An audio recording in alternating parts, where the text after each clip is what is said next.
Hello guys, Radhe Krishna YouTube channel में आप लोगों को स्वागत है। और हम कवर कर रहे हैं यूपी टेट 2013 का सीडीपी। ठीक है, तो आइए चलते हैं, देखते हैं फर्स्ट क्वेश्चन हमारा क्या है। कहता है कि विकासात्मक मनोविज्ञान में जीवन का अध्ययन किया जाता है, गर्भाकाल में किया जाता है, जन्म से किया जाता है, या जीवन प्रयत्न या किशोरावस्था में। तो जो विकासात्मक मनोविज्ञान में जो अगर हम जीवन का अध्ययन करते हैं तो कब करते हैं हम? जन्म से। ठीक है ना। नेक्स्ट क्वेश्चन है हमारा कि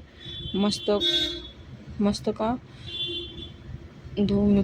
एवं निकट से दूर का क्रम किस क्रिया का अंग है? फर्स्ट हमारा चेतना है, सेकंड हमारा विकास है, थर्ड हमारा विवृद्धि है, और फोर्थ हमारा क्या है? संशोधन। तो मस्तकाधोमुखी जो निकट दूर का जो क्रम है, ये हमारा क्या है? किसका? वो है विकास का। ठीक है ना, ये विकास का है हमारा। देख लेते हैं हमारा मस्तकाधोमुखी एवं निकट से दूर का क्रम विकास के अंग है।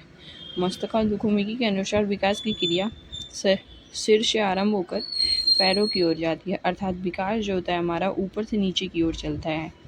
ठीक है। नेक्स्ट क्वेश्चन है हमारा कि लड़का के पैदा होने के लिए उत्तरदायी क्रोमोसोम हैं। जैसे XX है, XP है, थर्ड हमारा क्या XY है, और फोर्थ हमारा क्या है? CX है।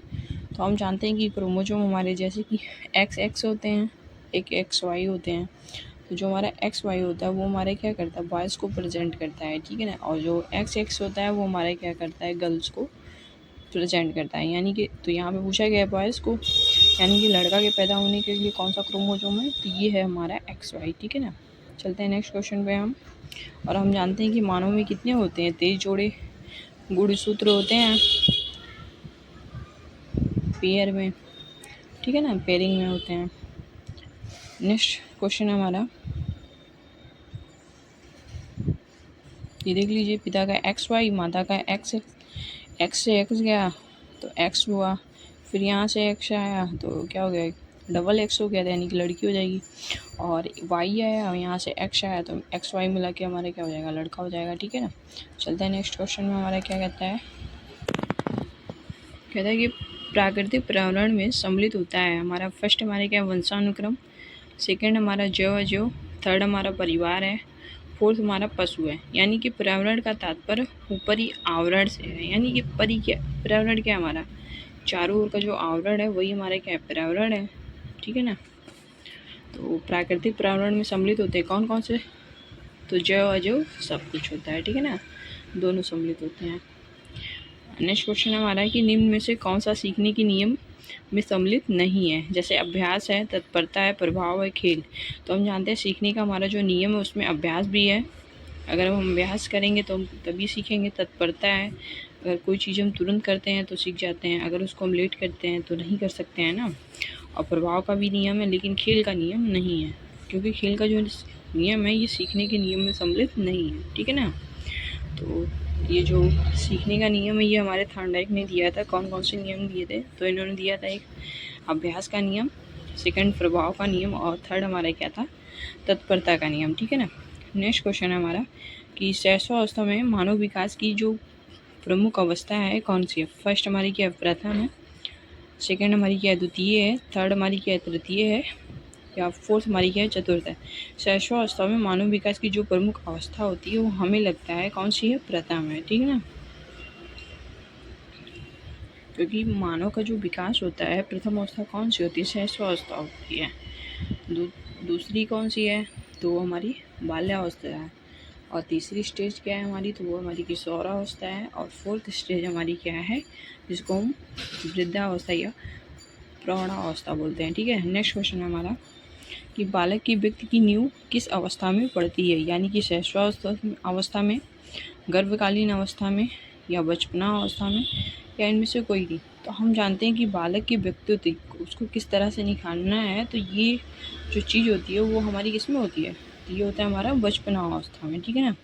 नेक्स्ट क्वेश्चन हमारा कि पियाजे के अनुसार संज्ञानात्मक विकास की अवस्थाओं को बांटा गया है। फर्स्ट हमारे क्या है? 4 भागों में, सेकंड है हमारा 3 भागों में, फोर्थ है हमारा 2 भागों में, और फोर्थ है हमारा 5 भागों में।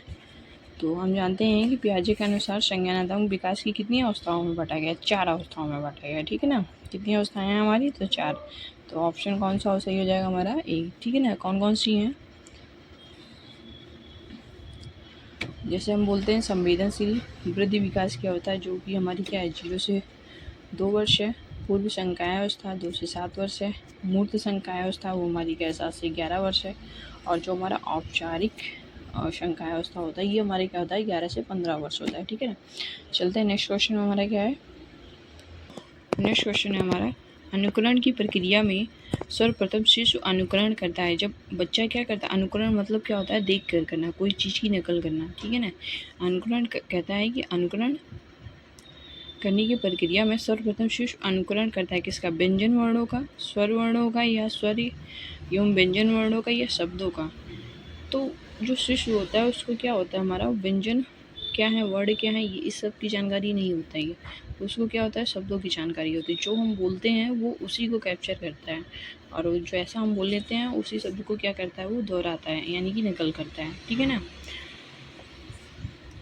तो अनुकरण की जो प्रक्रिया है, सर्वप्रथम शिशु अनुकरण कब करता है? किस चीज़ का अनुकरण करता है? तो शब्दों का करता है, ठीक है ना। नेक्स्ट क्वेश्चन है हमारा कि मास्टर ग्रंथि के नाम से जाना जाता है। तो गल ग्रंथि को, या उपगल ग्रंथि को, या उपवृक्क ग्रंथि को, या पीयूष ग्रंथि को। तो जो हमारी मास्टर ग्रंथि यानी कि पीयूष ग्रंथि है उसको हम बोलते हैं पिट्यूटरी ग्रंथि यानी कि पीयूष ग्रंथि है, ठीक है ना। मास्टर ग्रंथि के नाम से कौन जाना जाता है? हमारी पीयूष ग्रंथि को, ठीक है।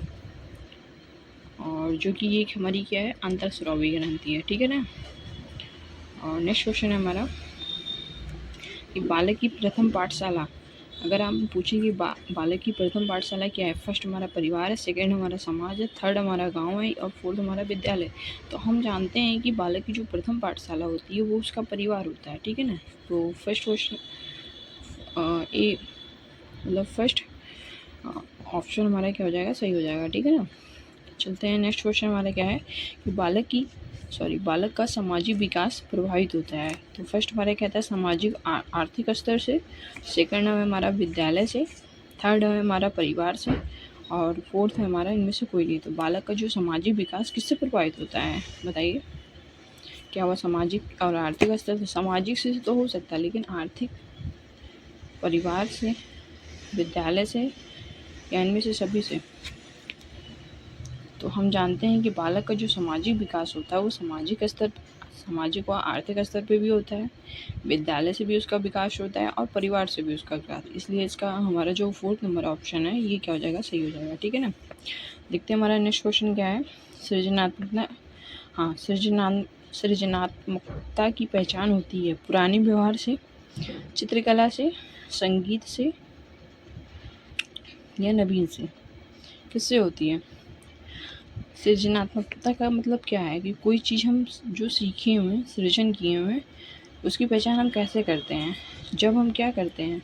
कोई नया कार्य करते हैं, तब हमें जानकारी होती है, ठीक है ना। तो इसका अर्थ क्या है? सृजनात्मक शब्द जो हमारा सृजन शब्द से बना है, जिसका देख लीजिए इसमें अर्थ क्या है कि नई वस्तु या सिद्धांतों की खोज। जब हम कोई नई चीज़ बनाने या खोजने की कोशिश करते हैं, यानी कि सृजनात्मक होते हैं, सृजन करने की कोशिश करते हैं, तो वही हमारी क्या है? उसकी पहचान हो जाती है, किसकी? सृजनात्मकता की, ठीक है ना। नेक्स्ट क्वेश्चन हमारा कहता है हम करके सीखते हैं, किसने कहा था? डॉक्टर मेश ने कहा था, सेकंड है यूकम ने कहा था, या थर्ड हमारा सिम्पसन ने कहा था, या फोर्थ हमारा कोलिशनिक ने कहा था। तो किसने कहा था हमारा हम करके सीखते हैं? तो ये हमारे सिम्पसन ने कहा था, ठीक है। सिम्पसन ने क्या कहा था? अधिगम क्रिया पर क्या किया था? बहुत ही शोध किया था। उन्होंने निष्कर्ष निकाला कि प्रत्येक व्यक्ति कार्य करके उसके अनुभव द्वारा क्या करता है, यानी कि जब उन्होंने ये देखा कि जब व्यक्ति क्या करता है? कार्य करता है, बहुत अधिक कार्य करता है, तो उसे क्या होता है? जितना अधिक कार्य करता है उतना अधिक उसको क्या होता है? अनुभव होता है, ठीक है ना। तो ये कौन है? हमारे वैज्ञानिक सिम्पसन, ठीक है ना। नेक्स्ट नंबर क्वेश्चन हमारा कहता है कि समस्या बालक है। समस्या बालक कौन सा है? चोरी करने वाला, झूठ बोलने वाला, या माता पिता का कहना ना मानने वाला, या इनमें से सभी। तो ये हमारे सभी हैं, ठीक है ना। चोरी करने वाला, झूठ बोलने वाला, माता पिता की कहना ना मानना या आज्ञा ना मानना, ये सभी हैं, ठीक है ना। कौन है ये हमारे समस्यात्मक बालक होते हैं, यानी कि इसमें समस्या होती है, ठीक ना। जैसे कि इसमें और भी हमारे ऑप्शन है, जैसे कि चोरी ना करना, झूठ बोलना, गृह कार्य समय से पूर्ण ना करना, विद्यालय से भाग जाना या झगड़ा आदि करना, ठीक है ना। नेक्स्ट क्वेश्चन है हमारा, ये बालक का जो मानसिक स्वास्थ्य निर्भर करता है वो विद्यालय पर, परिवार पर, समुदाय पर या इनमें से सभी। तो जो बालक का मानसिक क्या है, मानसिक का मतलब क्या हो गया इसमें, मानसिक का मतलब हो गया उसके मन पे क्या प्रभाव पड़ता है, यानी कि मानसिक क्रिया पर, ठीक है ना। उसकी यानी कि उसका क्या होगा, जैसा उसका आसपास का इन्वायरमेंट होगा उसका क्या होगा, उसी तरह से उस बालक पर क्या होगा, प्रभाव पड़ेगा। वही हो गई हमारी क्या है, मानसिक प्रक्रिया, ठीक है ना। चाहे विद्यालय में है, अगर विद्यालय में है तो विद्यालय की प्रभाव पड़ेगा, परिवार में है तो परिवार का पड़ेगा, अगर समुदाय यानी कि समूह में है तो समूह का पड़ेगा।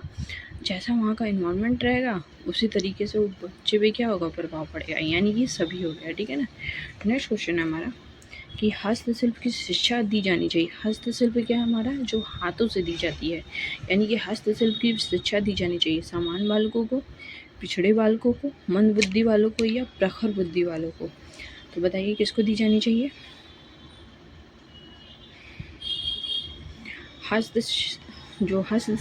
हस्तशिल्प की जो शिक्षा है ये हमारी क्या होता है, पिछड़े बालकों को दी जानी चाहिए। जैसे कि क्या है, वो जो पिछड़े बालक हैं, जो सामाजिक, आर्थिक और मानसिक रूप से क्या है, पिछड़े होते हैं, उन बालकों का अगर हम हस्त कौशल के माध्यम से क्या कर सकते हैं, सुमन्नत, यानी कि उनको हम क्या कर सकते हैं, एक अगर उनको हम हस्तशिल्प यानी कि अपने हाथों के द्वारा उनको कोई कार्य हम सिखा देते हैं, कि जैसे कि वो अपने हाथों के माध्यम से कोई कार्य कर सकते हैं, तो वो क्या हो जाते हैं, खुद के पैरों पर खड़े हो जाते हैं। यानी कि हमें पिछड़े बालकों पर इसका शिक्षा देनी चाहिए, ठीक है ना। जो समान बालक है उसको तो इसकी ज़रूरत ही नहीं है। मंद बुद्धि का बालक क्या करेगा इसको लेकर, हस्तशिल्प, जब उसको कुछ पता ही नहीं, समझ में नहीं आएगा। और प्रखर बुद्धि का बालक जो होगा वो, जैसे कि अगर उसके पास बहुत ज़्यादा दिमाग है तो वो कोई और कार्य करेगा ना, वो ये काम करेगा ही नहीं, काम वही करेंगे जो पिछड़े बालक हैं, ठीक है ना। यानी कि हमें क्या करना है, पिछड़े बालकों को क्या करना है, हस्तशिल्प की क्या करनी है, उनको हमें शिक्षा देनी चाहिए, ठीक है ना। नेक्स्ट क्वेश्चन है हमारा, कहता है हमारा कि निरीक्षण विधि में किया जाता है। निरीक्षण क्या होता है कि कोई प्रकार का, जैसे कि हम किसी को कोई काम दिए और उसका हम निरीक्षण करें कि उन्होंने काम कैसा किया, किस तरीके से किया, कितना किया, उसका निरीक्षण करना, ठीक है ना। तो निरीक्षण विधि में क्या किया जाता है, अपना अध्ययन किया जाता है, ये नहीं किया जाता। अपने व्यवहार का अध्ययन किया जाता है, ये भी नहीं किया जाता है। दूसरे के व्यवहारों का अध्ययन किया जाता है या व्यवहार विश्लेषण किया जाता है। तो हमें क्या किया जाता है, दूसरे के व्यवहार का अध्ययन किया जाता है निरीक्षण विधि में, ठीक है ना। देखिए यहाँ पे दिया गया है कि निरीक्षण प्रक्रिया में कोई व्यक्ति किसी दूसरे व्यक्ति के कार्यों की जांच अध्ययन करता है कि निरीक्षण में वो स्वयं का मूल्यांकन करना पक्षपातपूर्ण होता है, इसलिए वह निरीक्षण विधि में दूसरों के व्यवहारों का अध्ययन करता है ताकि जांच में क्या हो, अस्पष्टता हो और क्या हो, हमारा विश्वसनीयता हो, ठीक है ना। नेक्स्ट क्वेश्चन है हमारा कि सतत व्यापक मूल्यांकन में व्यापक शब्द का अभिप्राय क्या है, संज्ञानात्मक है, सेकंड हमारा ससंज्ञानात्मक है, या हमारा संज्ञानात्मक और ससंज्ञानात्मक दोनों, इनमें से कौन सा है, कहता है सतत और व्यापक मूल्यांकन में जो व्यापक शब्द का अभिप्राय है वो हमारा संज्ञानात्मक और संज्ञानात्मक दोनों से है, ठीक है ना। तो ये हमारा ऑप्शन सी हो जाएगा सही। कहता है कि ब्रेल लिपि का प्रयोग निम्न में से किन के लिए किया जाता है, जो शारीरिक निःशक्त हैं या दृष्टिबाधित हैं या वाचन बाधित हैं, या इनमें से कोई नहीं। तो हम जानते हैं ब्रेल लिपि क्या है, ब्रेल लिपि क्या है, उनके लिए है जिसके जो क्या है, हमारे दृष्टिबाधित छात्र होते हैं, उनके लिए हम ब्रेल लिपि का प्रयोग करते हैं ना। तो ये ब्रेल लिपि का जो प्रयोग है ये हमारे दृष्टिबाधित छात्रों के लिए किया जाता है, ठीक है ना। देख लेते हैं वहाँ पर हमारा दिया गया है। हाँ, पढ़ने के लिए ब्रेल लिपि हमारी क्या है, एक पढ़ने की तकनीक है जिसका निर्माण 1881 ईस्वी में फ्रांसीसी शिक्षा मनोवैज्ञानिक लुई ब्रेल के द्वारा किया गया था, ठीक है। इन्हीं के नाम पर इनके द्वारा बनाई गई जो लिपि है उसको क्या बोला गया, ब्रेल लिपि बोला गया, ठीक है ना। तो जो ये हमारे वैज्ञानिक हैं लुई ब्रेल, इन्हीं के नाम पर ब्रेल लिपि का नाम पड़ा हुआ है। ठीक है ना। नेक्स्ट क्वेश्चन हमारा कि बुद्धि पर वंशानुक्रम का प्रभाव होता है, किसने कहा था? ये गैशल ने कहा था, ये गॉल्डन ने कहा था, या टर्मन ने कहा था, या डॉक्टर माथुर ने कहा? तो बुद्धि पर वंशानुक्रम का प्रभाव पड़ता है, तो ये जो कहा था ये टर्मन के अनुसार है कि बुद्धि पर वंशानुक्रम का प्रभाव पड़ता है कि जैसे हमारे वंश में जैसे वही है कि हमारी क्या आते हैं, क्रोमोसोम आते हैं, कभी अच्छे क्रोमोसोम आ गए तो बच्चा बहुत ज़्यादा तेज हो जाएगा। ठीक है ना। तो वंशानुक्रम का प्रभाव पड़ता है। नेक्स्ट क्वेश्चन हमारा कि मनुष्य का व्यवहार मुख्यतः किससे प्रेरित होता है? कौशल से, अभिक्षमता से, या अभिवृद्धि से, या बुद्धि से सॉरी। तो मनुष्य का व्यवहार मुख्यतः जो होता है उसकी बुद्धि से पता चलता है कि उसकी बुद्धि किस प्रकार का, उसका आईक्यू लेवल क्या है, कैसे है। जिस तरह से उसका आईक्यू लेवल होगा उसी तरह से वो क्या करेगा, व्यवहार करेगा ना। ठीक है ना। यानी कि मनुष्य के व्यवहार का मुख्यतः किससे प्रेरित होता है? तो ये होता है हमारा बुद्धि से। ठीक है ना। कहते हैं नेक्स्ट क्वेश्चन है कि व्यक्ति में संवाद करने की प्रक्रिया क्या कहलाती है? संप्रेषण, मतलब कि हम अगर किसी व्यक्ति से क्या कर रहे हैं, बातचीत, संवाद क्या है हमारा, एक तरह की बातचीत है। ठीक है ना। करने की जो प्रक्रिया है क्या कहलाती है? संप्रेषण कहलाती है, या ग्रहता कहलाती है, या प्रदाता कहलाती है, या संचारकर्ता कहलाती है? तो संप्रेषण हमारा यानी क्या है, हमारा कम्युनिकेशन।